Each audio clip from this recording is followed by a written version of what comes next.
A few moments later. Assalamualaikum teman-teman, kembali lagi bersama saya Maulana Fajar dari Psikologi A dengan NIM 2230306041 dengan mata kuliah Sejarah Peradaban Islam dengan dosen pengampu Dr. Haja Yanti Mulia Roza SSMA. Saya akan menjelaskan tentang sejarah peradaban Islam Masjid Demak. Jadi let's check.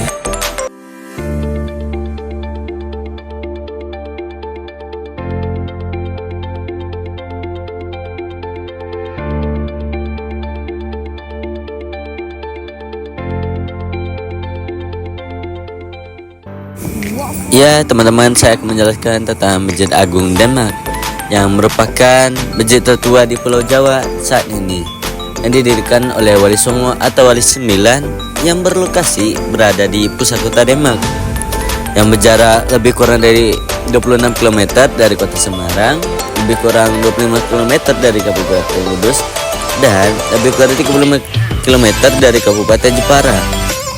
Masjid ini juga merupakan cikal bakal berdirinya Kerajaan Galah Gawi Bintoro Demak.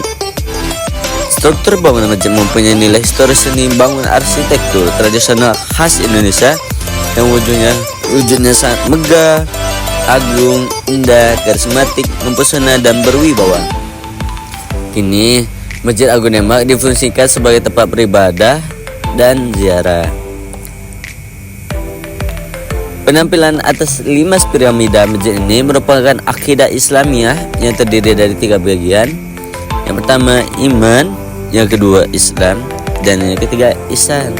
Di masjid ini juga terdapat pintu beledek bertuliskan Condro Sengkolo yang berbunyi Nonggo Mulat Salirowani dengan makna tahun 1388 Saka atau 1466 Masehi atau 887 Hijriah.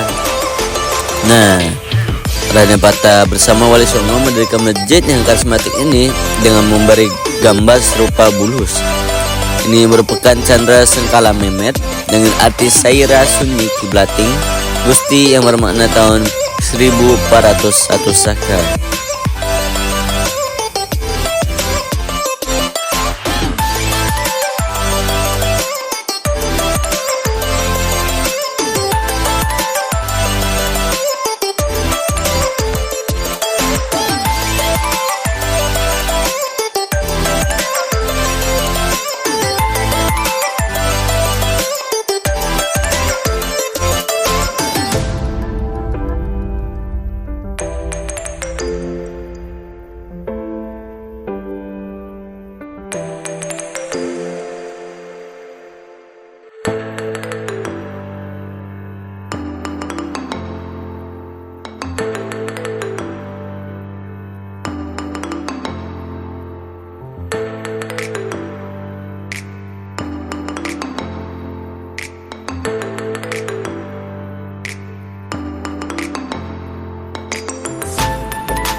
Pawas tren ini dibuat pada zaman KRMAA Arya Purmaningrat yang tercermin dari bentuk dan motif ukiran maksuroh atau khalwat yang menerankan tahun 1866 Masehi. Surya Majapahit merupakan gambar hiasan segi 8 yang sangat populer pada masa Majapahit. Para ahli perbakalan menafsirkan gambar ini sebagai lambang kerajaan Majapahit. Surya Majapahit di Agung Demak dibuat pada tahun 1401 tahun Saka atau 1479 Masehi. Maksuro merupakan artefak bangunan berukir peninggalan masa lampau yang memiliki nilai estetik unik dan indah. Karya seni ini mendominasi keindahan ruang dalam masjid artefak. Maksuro di dalamnya berukir tulisan Arab yang intinya memuliakan keesaan Tuhan Allah Subhanahu wa taala.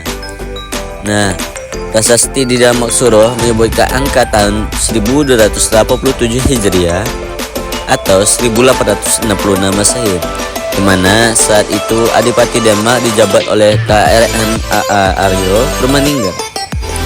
Nah, selanjutnya kita akan membahas pintu beledak, yaitu pintu yang konon diyakini mampu menangkal petir yang merupakan ciptaan Ki Ageng Selo pada zaman Wali. Peninggalan ini merupakan prasasti Condro Sengkolo yang berbunyi Nonggo Mula Salirawani yang bermakna tahun 1388 Saka atau 1466 Masehi atau 887 Hijriah. Mihrab atau tempat pengimaman, di dalamnya terdapat hiasan gambar bulas berupa prasasti Condro Sengkolo yang memiliki arti Sariro Sunyi Kawi Blating Gusti yang bermakna pada tahun 1401 Saka atau 1479 Masehi. Di depan mihrab sebelah kanan terdapat mimbar untuk khotbah. Benda arkeolog ini dikenal dengan sebutan dampar kencono warisan dari Majapahit. Dampar kencana yaitu benda arkeolog ini peninggalan Majapahit abad ke-15 sebagai hadiah untuk Raden Fatah Sultan Demak I dari ayahanda Prabu Brawijaya kelima, Raden Kertabumi. Semenjak tahta Kesultanan Demak dipimpin oleh Raden Tronggono di tahun 1521 sampai 1560 Masehi. Secara universal, wilayah Nusantara menyatu dan masyhur seolah mengulang kejayaan Pati Gajah Mada. Suku Tatala atau suku Guru yang berjumlah 4 ini merupakan tiang utama dan penyangga kerangka atas masjid yang bersusun 3. Masing-masing suku Guru memiliki tinggi 1630 cm atau sekitar 1,63 cm. Yang formasi tahta letak 4 suku Guru dibaca kepada 4 penjuru matang yang berada di barat laut didirikan oleh Sunan Bonang, yang diberadaya oleh karya Sunan Gunung Jati, di bagian tenggara buatan Sunan Ampel, dan yang berdiri di timur laut karya Sunan Kalijaga Demak. Nah, masyarakat juga menamakan tiang ini seperti buatan Sunan Kalijaga ini sebagai Soko Tatal. Situs kolam wudhu. Situs ini dibangun mengiringi awal berdiri Masjid Agung Demak sebagai tempat untuk berwudhu. Hingga sekarang situs kolam ini masih berada di tempatnya meskipun sudah tidak dipergunakan lagi. Nah, menara bangunan sebagai tempat azan ini didirikan dengan konstruksi baja. Pemilihan konstruksi baja sekaligus menjawab mendominasi abad ke-20. Pembangunan menara diprakarsai para ulama seperti Haji Abdurrahman yang juga disebut oleh pengelola Masjid Agung Demak, R. Danu Wijoto, Haji Muhammad Taslim, Haji Abu Bakar dan Haji Muhsin. Sekian dari saya, terima kasih. Terima kasih teman-teman. Thank you for watching. Like